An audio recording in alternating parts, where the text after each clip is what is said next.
Halo bro, Assalamualaikum warahmatullahi wabarakatuh. Kembali lagi dengan saya Davan Mulifa di Mulifa Channel.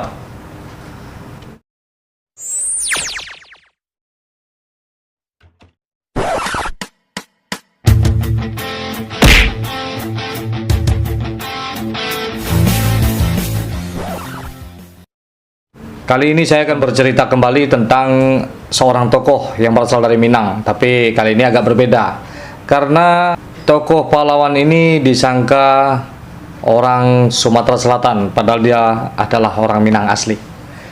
Selain seorang gubernur pertama di Palembang, di Sumatera Selatan, dia juga seorang aktor.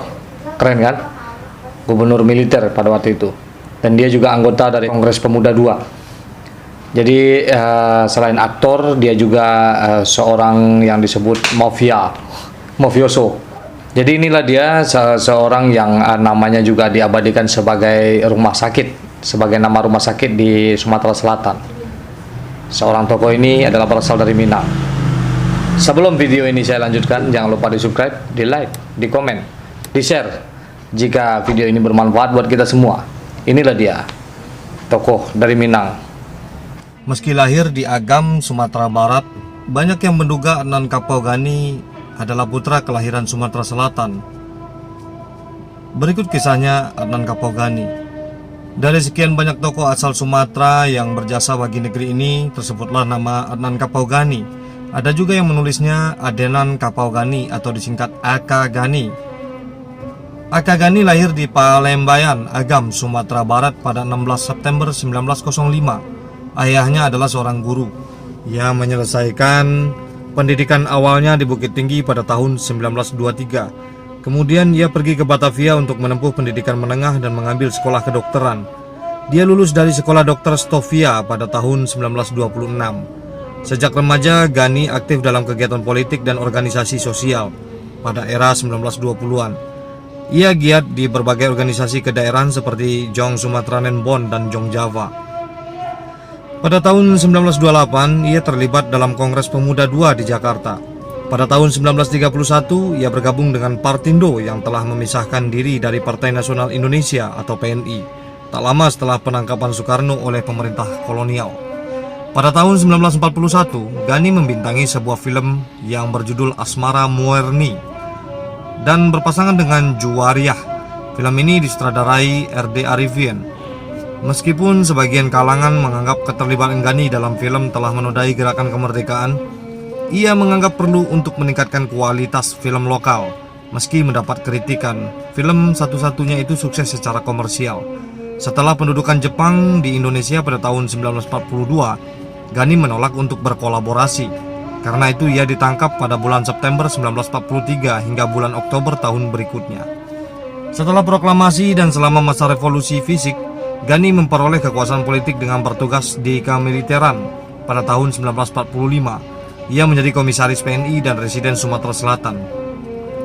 Dia juga mengkoordinasikan usaha militer di provinsi itu. Gani menilai Palembang sebuah lokomotif ekonomi yang layak untuk bangsa yang baru merdeka, dengan alasan bahwa dengan minyak Indonesia bisa mengumpulkan dukungan internasional.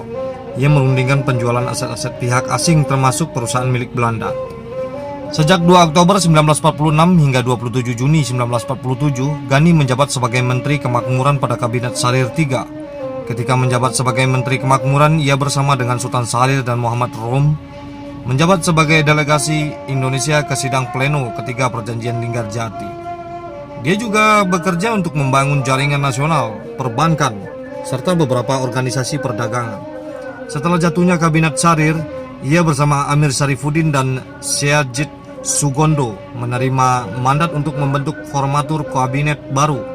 Dalam kabinet tersebut, ia menjabat sebagai Wakil Perdana Menteri sekaligus Menteri Kemakmuran.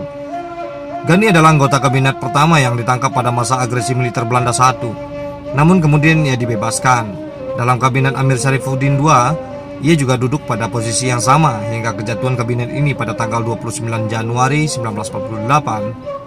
Setelah revolusi berakhir pada tahun 1949, Gani menjadi gubernur militer Sumatera Selatan. Dia merupakan satu-satunya gubernur militer di Sumatera yang banyak berkomunikasi dengan pemerintah darurat Republik Indonesia atau PDRI yang berpusat di Sumatera Barat. Sebagai penghargaan atas jasanya, pemimpin perjuangan gerilya ini pada bulan Februari 1950, Dewan Perwakilan Rakyat Sumatera Selatan menganugerahi dirinya dengan gelar pemimpin agung gerilya, disertai sebuah medali emas. Medali yang merupakan kebanggaannya ini kemudian dijual untuk membantu menyekolahkan anak-anak bekas pejuang. Menurut pemerhati sejarah Fikrul Hanif Sufyan, beberapa sejarawan pernah menyinggung mengenai kiprah Akagani pasca kemerdekaan.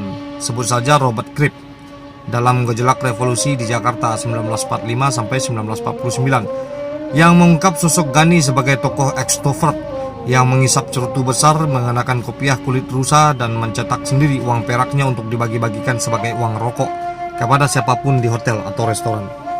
Bahkan Cribb menyebut reputasi Gani sebagai orang kuat dari Sumatera telah memberi harapan baru kepada komunitas Republikan di Jakarta.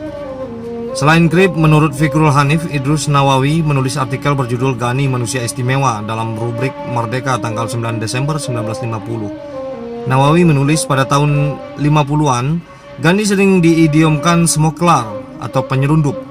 Gani pernah mengakui bahwa ia smokelar besar di Asia Tenggara. Ada juga yang menduga Gani menimbun dolar di luar negeri, namun tuduhan itu tidak kunjung terbukti. Selanjutnya Nawawi menulis, tapi janjinya tepat, tidak pernah mungkir kalau ia berutang dan dijanjikannya membayar pada waktu yang ditentukan, maka akan terlihatlah oleh kita Gani menjual barangnya guna membayar utang itu.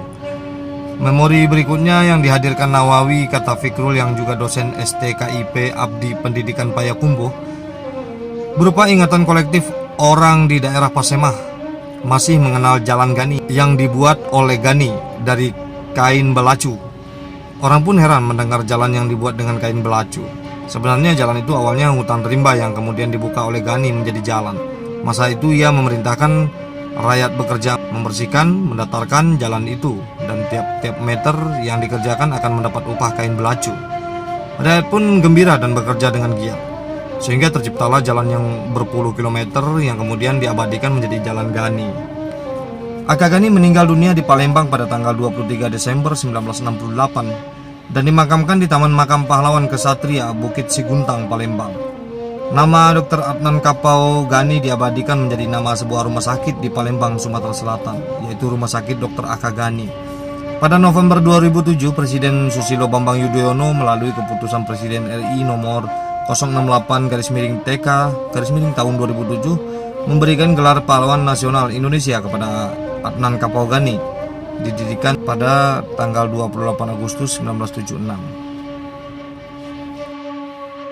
Oke, terima kasih. Itu tayangan dari saya. Ya, dia adalah Adnan Kapau Gani. Adnan Kapau Gani ini saya rasa juga mirip dengan Roy Marten. Dia seorang aktor juga. Pokoknya ketika itu banyak yang tidak setuju dengan Adnan Kapau Gani ini menjadi seorang aktor. Tapi Adnan Kapau Gani merasa ingin memajukan juga perfilman Indonesia. Dia seorang tokoh, seorang aktor, ya serba bisa lah. Dia juga seorang gubernur militer pertama dan satu-satunya juga di Palembang, di Sumatera Selatan. Terima kasih, semoga kita dapat meniru kembali kejayaan-kejayaan orang-orang terdahulu yang ada di Minangkabau, karena founder-founder yang mendirikan bangsa ini sebagian besar adalah dari Minangkabau. Semoga semakin jaya Minangkabau, semakin jaya Indonesia, selalu di Munifa Channel.